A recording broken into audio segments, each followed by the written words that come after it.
नमस्कार, मी संगीताज रेसिपीमध्ये आपले सर्वांचे मनापासून स्वागत। आज आपण बनवणार आहोत पाणीपुरीसाठी लागणारे पदार्थ म्हणजेच रगडा, आंबट गोड पाणी आणि तिखट पाणी। पण रगडा कसा बनवायचा ते पाहूयात। काल रात्री मी पांढऱ्या कलरचा वाटाणा स्वच्छ धुवून असं भिजत घातले होते। आपल्याला पाणीपुरीचा रगडा बनवण्यासाठी पांढरा वाटाणा, 4-5 बटाटे, लाल मीठ, चाट मसाला आणि हळद लागणार आहे। आता आपण कुकरमध्ये वाटाणा आणि बटाटा, हळद, मीठ टाकून शिजवायला ठेवूया। आता आपण रगडा बनवण्यासाठी गॅसवरती ठेवलेला आहे।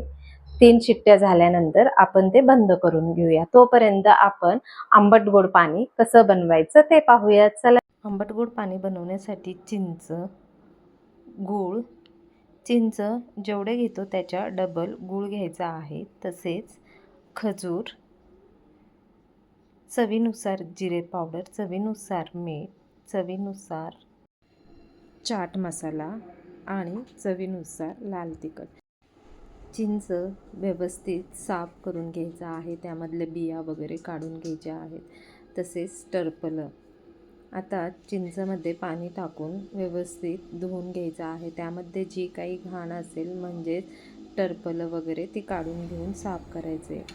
एकदा का साफ झाले तर ते आपल्याला कढईमध्ये टाकून त्यामध्ये खजूर आणि गूळ घालून घेऊन पाणी टाकायचं आहे आणि गॅसवरती शिजवण्यासाठी ठेवायचे। कमीत कमी 10 ते 15 मिनटं व्यवस्थित असं शिजून घ्यायचं आहे। अशा प्रकारे आपल्याला चिंच, गूळ आणि खजूर एकत्र करून व्यवस्थित शिजवून घ्यायचं आहे।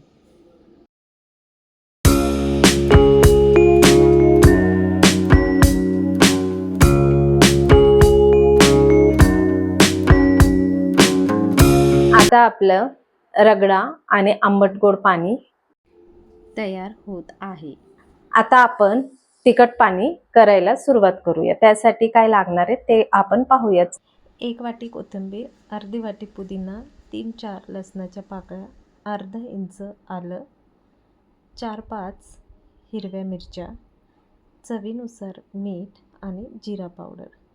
पुदिना आणि कोथिंबीर स्वच्छ धुवून घ्यायचा आहे। आता मग हे सर्व आपल्याला मिक्सरच्या भांड्यात टाकून व्यवस्थित बारीक करून घ्यायचा आहे।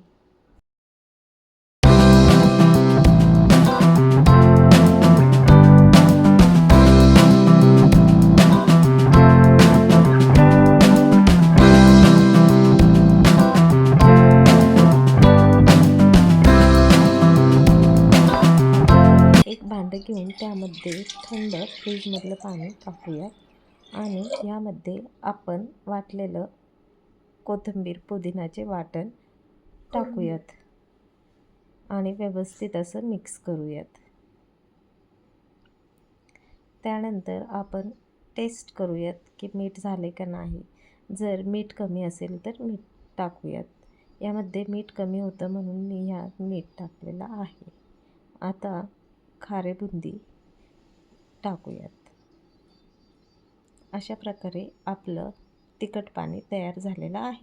आता आपण चिंच, गूळ आणि खजूर गॅसवरती शिजत ठेवलेलं होतं ते व्यवस्थित शिजलेलं आहे। थंड झाल्यानंतर मिक्सरच्या भांड्यात टाकून बारीक करून घ्यायचा आहे।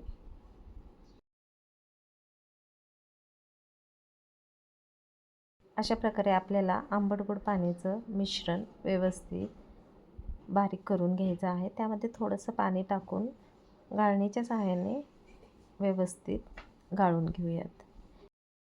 अशा प्रकारे हे पाणी आपल्याला गाळून घ्यायचं आहे।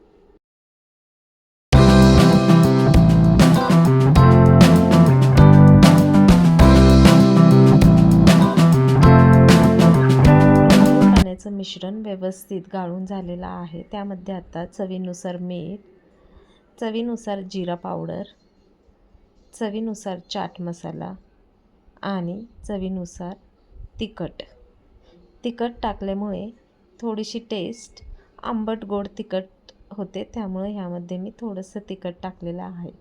लाल तिखट हे ऑप्शनल आहे, त्यामुळे तुम्ही नाही टाकले तरी चालेल.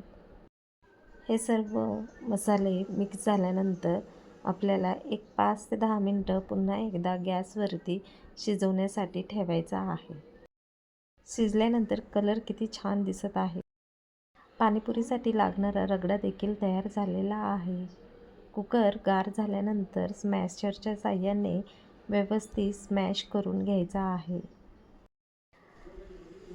रगडा आता आपण एका भांड्यात टाकूयात. यावरती आता आपण थोडंसं कोथिंबीर कापून टाकून घेऊयात.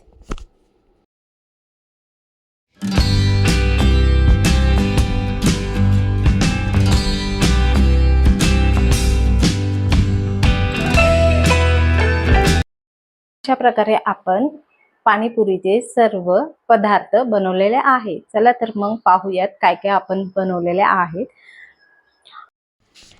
आंबट गोड पाणी, रगडा, तिखट पाणी. बाकीचे सर्व साहित्य हे मी घरातलेच घेतलेले आहे. पुरी, शेव, तिखट बुंदी आणि कांदा. आता आपण पाणीपुरी तयार करूयात. तुम्हाला देखील ही साधी, सोपी आणि घरगुती पाणीपुरी रेसिपी आवडली असेल तर तुम्ही देखील घरात नक्की ट्राय करा. तसेच संगीतास रेसिपी चॅनेलला लाईक, शेअर, सबस्क्राईब करायला विसरू नका. तसेच तुमच्या प्रतिक्रिया मला कमेंट बॉक्समध्ये कळवा. अशा प्रकारे आपली पाणीपुरी तयार झालेली आहे. तुम्ही सर्वांनी वेळात वेळ काढून ही रेसिपी पाहिल्याबद्दल तुमचे सर्वांचे मनापासून आभार. भेटूयात मग आपण आपल्या पुढच्या रेसिपीमध्ये. धन्यवाद.